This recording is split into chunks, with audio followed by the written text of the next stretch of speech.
Hi അസ്സലാമലൈക്കും. പുതിയൊരു വീഡിയോയിലേക്ക് എല്ലാവർക്കും സ്വാഗതം. അപ്പം ഞാൻ സ്കൂളിലേക്ക് പോകാൻ വേണ്ടിയിട്ട് നിൽക്കാട്ടോ. ആച്ചൂട്ടൻ്റെ ഇല്ല, ഇഷമോളുടെയും കുഞ്ഞുവിൻ്റെയും സ്കൂളിൽ മീറ്റിംഗ് ആണ്. പരീക്ഷയൊക്കെ കഴിഞ്ഞല്ലോ, മാർക്കൊക്കെ അറിഞ്ഞല്ലോ. അപ്പോൾ പിന്നെ നോപ്പിടാനൊക്കെ പോകണ്ടേ, അപ്പോൾ അതിന് വേണ്ടിയിട്ട് പോവാണ് കേട്ടോ. അപ്പോൾ മീറ്റിംഗ് ഉണ്ട്. അപ്പോൾ രണ്ടാളുടെ സ്കൂളിലേക്ക് പോകണം. ഒരാളുടെ സ്കൂളിൽ 2 മണിക്കും ഒരാളുടെ സ്കൂളിൽ എന്താ പറയുക 3 മണിക്കുമാണ് കേട്ടോ. അപ്പോൾ ആ കുഞ്ഞുവിൻ്റെ സ്കൂളിലെത്തി അവൻ്റെ ഫ്രണ്ട്സുകളാണ്, അവൻ്റെ കൂട്ടുകാരന്മാരാണ്. അപ്പോൾ കുട്ടികൾക്കൊക്കെ ഭയങ്കര നാണം. ഞാൻ ചെല്ലുമ്പോഴേക്കും എല്ലാവരും കൂടിയിട്ട് വന്നിട്ട് യൂട്യൂബർ വന്നു എന്നിങ്ങനെ പറയും കേട്ടോ. അപ്പോൾ അവൻ്റെ ഫ്രണ്ട്സിനൊക്കെ വെച്ചിട്ട് അവൻ വീഡിയോ എടുക്കുകയാണ്. ടീച്ചർ ക്ലാസ്സിൽ ഉണ്ടായിരുന്നില്ല. കുറേ കുട്ടികൾക്ക് ചമ്മലുണ്ട് കേട്ടോ. കുറേ പിള്ളേർ വന്ന് നിൽക്കുന്നുണ്ട്. പക്ഷേ ഇതൊക്കെ അവർക്ക് കുറേ കാലം കഴിഞ്ഞിട്ട് കാണുമ്പോൾ ഒരു സന്തോഷം ഉണ്ടാവും. എന്താ പറയുക, യൂട്യൂബിലൊക്കെ നമ്മൾ ഇടുകയെന്നുണ്ടെങ്കിൽ അവിടെ കിടന്നോളൂ. അത് എത്രയോ കാലം കഴിഞ്ഞാലും നമുക്കത് കാണാൻ പറ്റും. ഇവരുടെ ചെറുപ്പകാലം അവർക്ക് തന്നെ കാണാൻ പറ്റും നമ്മുടെ ചാനലെടുത്ത് നോക്കുകയെന്നുണ്ടെങ്കിൽ. അപ്പോൾ കുഞ്ഞുവിൻ്റെ ഫ്രണ്ട്സുകളൊക്കെ കുറേ പേരുണ്ട് കേട്ടോ. കുറച്ച് പേരൊക്കെ വീഡിയോയിൽ നിന്നിട്ടുള്ളൂ. അതൊക്കെ കഴിഞ്ഞ് മീറ്റിങ്ങൊക്കെ കഴിഞ്ഞ് കുഴപ്പമൊന്നുമില്ല. മാർക്ക് കുഴപ്പമില്ല എന്ന് തന്നെ പറയാൻ പറ്റുള്ളൂ. വലിയ ഇതൊന്നുമില്ല. 2 വിഷയത്തിന് പോയിട്ടുണ്ട്. ബാക്കിയുള്ളതിലൊക്കെ ജയിച്ചിട്ടുണ്ട് കേട്ടോ. അത്യാവശ്യം മാർക്കുണ്ട് ബാക്കിയുള്ളതിലൊക്കെ. അപ്പോൾ അങ്ങനെ ഞാൻ ഇഷമോളെ ക്ലാസ്സിലേക്ക് വന്നതാണ്. ഇപ്പോൾ ഇഷമോൾ ഇരുന്നിട്ട് ഭയങ്കര പഠിപ്പായിരുന്നു കേട്ടോ. അപ്പോൾ അവിടെ മീറ്റിംഗ് തുടങ്ങിയിട്ടില്ല, 3 മണിക്കാന്ന് പറഞ്ഞിട്ട് 3:15 തുടങ്ങിയിട്ടുണ്ടായിരുന്നില്ല കേട്ടോ.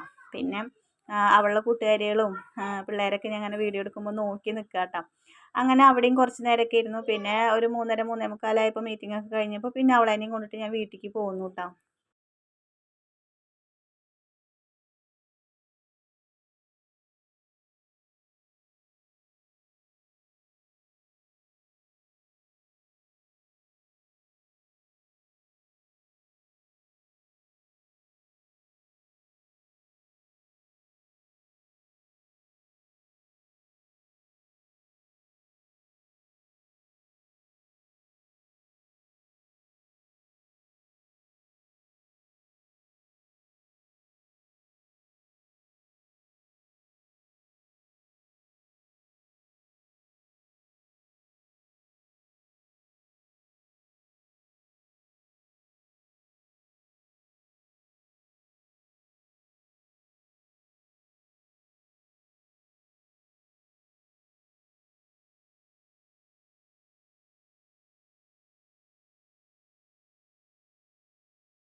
കുട്ടികളുടെ പരാതികളും പരിഭവങ്ങളൊക്കെ പറയൽ കഴിഞ്ഞ് ചായ കൂടിയൊക്കെ കഴിഞ്ഞിട്ട് ഞങ്ങൾ അങ്ങനെ മുറ്റത്തേക്ക് ഇറങ്ങിയതാട്ടോ. ആത്തച്ചക്ക പഴുത്ത് നിൽക്കുന്നുണ്ടായിരുന്നു, അത് പൊട്ടിക്കാൻ പറഞ്ഞിട്ട് ഇറങ്ങിയതാണ്. അപ്പോൾ ഇതാ കുഞ്ഞ് പൊട്ടിക്കുന്നുണ്ട്, അടുത്ത് തന്നെ നിൽക്കുന്നുണ്ട്. അത് കാരണം വലിയ റിസ്ക് എടുക്കണ്ട. അപ്പോൾ അപ്പുറത്തെ വീട്ടിലത്തെ നമ്മുടെ ജാസിയും കൂടി വന്നിട്ടുണ്ടായിരുന്നു, പൊട്ടിച്ച് തരാൻ പറഞ്ഞിട്ട്. അപ്പോൾ അവളും പൊട്ടിക്കാൻ വേണ്ടിയിട്ട് അങ്ങനെ നിൽക്കട്ടോ, പൊട്ടിക്കുകയാണ്. അതൊക്കെ കഴിഞ്ഞ് വൈകുന്നേരമായി. ഞാൻ നിസ്കാരമൊക്കെ കഴിഞ്ഞിട്ട് ഇങ്ങനെ കിടക്കുന്ന സമയത്താണ് ഈ ഒരു സംഭവം ഉണ്ടായത് കേട്ടോ. ഓട് പൊട്ടിക്കുന്ന കണ്ടങ്ങൾ. ഞാനിതാ ഈ കിടക്കയിൽ ഇങ്ങനെ കിടക്കായിരുന്നു കേട്ടോ. കുഞ്ഞാത്താക്ക് ഫോൺ ചെയ്തിട്ട് കിടക്കായിരുന്നു. ആ തണ്ടിൻ്റെ മുകളിൽ തല വെച്ചിട്ടാണ് ഞാൻ കിടക്കുന്നുണ്ടായിരുന്നത്. അങ്ങനത്തെ കിടക്കുന്ന സമയത്ത് ജാസി, അപ്പുറത്തെ വീട്ടിലത്തെ ജാസി, അവൾ വിളിച്ചിട്ട് എടിയെ അങ്ങോട്ട് വന്ന ഒരു കാര്യം പറയട്ടെ പറഞ്ഞിട്ട് വിളിച്ചതായിരുന്നു. അപ്പം ഞാൻ അങ്ങോട്ട് പോയി. ഞാൻ പോയ വശം ഒരു തേങ്ങ വീണിട്ട് ഓട് പൊട്ടി. ഞാൻ കിടക്കണ വൃത്തിക്ക് തന്നെ കേട്ടോ ആ ഓട് വന്ന് വീണേക്കണത്. എനിക്ക് ഭയങ്കര അത്ഭുതം തോന്നിയിട്ടാ. അപ്പോൾ അവള് വിളിച്ചപ്പോൾ ഞാൻ നേരെ അവളുടെ അടുത്തേക്ക് പോയി കേട്ടോ. എന്തിനാ വിളിച്ച് ചോദിക്കാൻ വേണ്ടിയിട്ട്. അവിടെ ചെന്നിട്ട് കസേരയിൽ ഇരുന്നിട്ടുള്ളൂ, അപ്പം തന്നെ ഇവിടേക്ക് തേങ്ങ വീണു. തേങ്ങ വീണിട്ട് ഇതാ തേങ്ങയുടെ ഓട് വീണ് എടുക്കുന്നുണ്ടോ. ഞാൻ ഇവിടെ കിടക്കാന്നുണ്ടെങ്കിൽ ആ ഓട് എൻ്റെ മുഖത്തേക്കുള്ളതാണ്, അല്ലെങ്കിൽ എൻ്റെ തലയിലേക്കുള്ളതാണ്. ഇപ്പം ഞാൻ ഹോസ്പിറ്റലിലാവേണ്ടതാണ്. എന്തോ ഒരു കുരുത്തം പടച്ചോ ശരിക്ക് കാത്തേക്കാണ്. അല്ലെങ്കിൽ ഞാൻ അതിൻ്റെ ഉള്ളിൽ അങ്ങനെ വന്ന് കിടക്കാറില്ല. എപ്പോഴെങ്കിലൊക്കെ ഇങ്ങനെ തുണികൾ മടക്കാണ്ട് കണ്ട തുണികൾ കൊടുന്നിട്ടിട്ട് മടക്കാണ്ട്. അപ്പോൾ അവളടുത്ത് വർത്താനം പറയുകയും ചെയ്യുക, അത് മടക്കും ചെയ്യുക എന്നുള്ള ലെവലിലാണ് ഈ റൂമിലേക്ക് വന്നത്. പക്ഷേ വർത്താനം പറഞ്ഞ് ഞാൻ അവിടെ കിടന്നു. തുണികളൊന്നും മടക്കിയില്ല. അവിടുന്ന് എണീച്ച് പോയി ഉമ്മർത്തിക്ക് എത്തിയിട്ടുള്ളൂ. അപ്പത്തിനും ഓടിൻ്റെ മുകളിലേക്ക് തേങ്ങയും വീണു, ഓട് താഴത്തേക്കും വീണു. ഞാൻ അവിടെ കിടക്കുകയെന്നുണ്ടെങ്കിൽ ഇന്ന് ഞാനിപ്പോൾ ഹോസ്പിറ്റലിലായേനെ. എന്തായാലും പഠിച്ചോ ശരിക്കും കാത്തുവിട്ടു. അപ്പം ഞാനത് നിങ്ങൾക്കും കൂടി ഒന്ന് കാണിച്ചു തരാൻ വിചാരിച്ചിട്ട് വീഡിയോ എടുത്തതാണ്. ചെറുപ്പത്തിൽ ഇങ്ങനത്തെ പൈസ ഞാനൊക്കെ ഉപയോഗിച്ചിട്ടാ. ചിലപ്പോൾ ഈ വീഡിയോ കാണുന്ന മിക്ക ആൾക്കാരും ഉപയോഗിച്ചിട്ടുണ്ടാവും. ഉപയോഗിച്ചവരുണ്ടെങ്കിൽ കമൻറ്റ് ചെയ്യിട്ടാ. ഇതൊക്കെ കണ്ടപ്പോൾ എനിക്ക് പഴയ കാലമൊക്കെ ഓർമ്മ വന്നു. എൻ്റെ ഉപ്പാനെ ഓർമ്മ വന്നു. ഈ 20 പൈസയാണ് ഉപ്പ തരിക, അല്ലെങ്കിൽ 10 പൈസ 20 പൈസയൊക്കെയാണ് ഉപ്പ മിഠായി മേടിക്കാൻ തരിക. ഞങ്ങളതിനെ അകലെന്നേ കണ്ടു കഴിഞ്ഞപ്പോൾ ട്രൗസറിൻ്റെ പോക്കറ്റിൽ ആണ് കേട്ടോ ഉപ്പ ഇങ്ങനത്തെ ചില്ലറൊക്കെ ഇടുക. അപ്പോൾ ട്രൗസറിൻ്റെ പോക്കറ്റിൽ നിന്ന് ഇതുപോലത്തെ 20 പൈസയും 10 പൈസയൊക്കെ ഞങ്ങൾക്ക് എടുത്തു തരും. എനിക്കും കുഞ്ഞാത്തക്കൊക്കെ ഞാൻ സ്കൂളിലേക്ക് പോണ സമയത്ത് റോട്ടിൽ വെച്ചിട്ട് തന്നെ ഉപ്പ കണ്ടു കഴിഞ്ഞാൽ അപ്പോൾ ട്രൗസറിൻ്റെ പോക്കറ്റിൽ കൈയിട്ട് ഞങ്ങൾക്ക് ഇതുപോലെ പൈസ എടുത്ത് തരും കേട്ടോ. അപ്പോൾ ഇതൊക്കെ കണ്ടപ്പോൾ എനിക്ക് ആ കാലമൊക്കെ ഓർമ്മ വന്നു. അപ്പോൾ ഇന്നത്തെ ഒരു വിശേഷം ഇതൊക്കെ തന്നെയാണ് കേട്ടോ.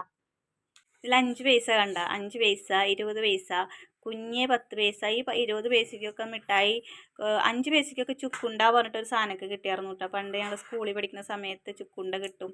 20 പൈസയ്ക്ക് കുറേ മിഠായി കിട്ടും. 10 പൈസയ്ക്ക് കിട്ടും. അതുപോലെ 20 പൈസ 50 പൈസ കൊടുത്തു കഴിഞ്ഞാൽ ഓറഞ്ചിൻ്റെ ഒരു പകുതിയൊക്കെ കിട്ടുമായിരുന്നു.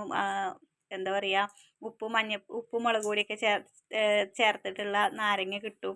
അപ്പോൾ ഇതൊക്കെ കണ്ടപ്പോൾ എനിക്ക് സത്യം പറഞ്ഞു കഴിഞ്ഞാൽ ആ കാലഘട്ടമായിട്ട് ഓർമ്മ വന്നു. അപ്പോൾ ഞാൻ വിചാരിച്ചു ഒന്ന് വീഡിയോ പിടിക്കാം.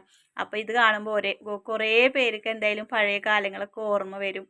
അപ്പോൾ അത് കാരണം ഞാനൊന്ന് വീഡിയോ പിടിച്ചതാണ് കേട്ടോ. അപ്പോൾ എന്താണെങ്കിലും നിങ്ങൾ കമൻറ്റ് ചെയ്യേ. അപ്പോൾ ഇന്നത്തെ ഒരു വിശേഷങ്ങൾ പറയാൻ ഇതൊക്കെ തന്നെയുള്ളൂ. അടുത്ത നല്ലൊരു വീഡിയോ ഒക്കെ ആയിട്ട് നാളെ വരാം. അതുവരേക്കും എല്ലാവർക്കും അസ്സലാമു അലൈക്കും.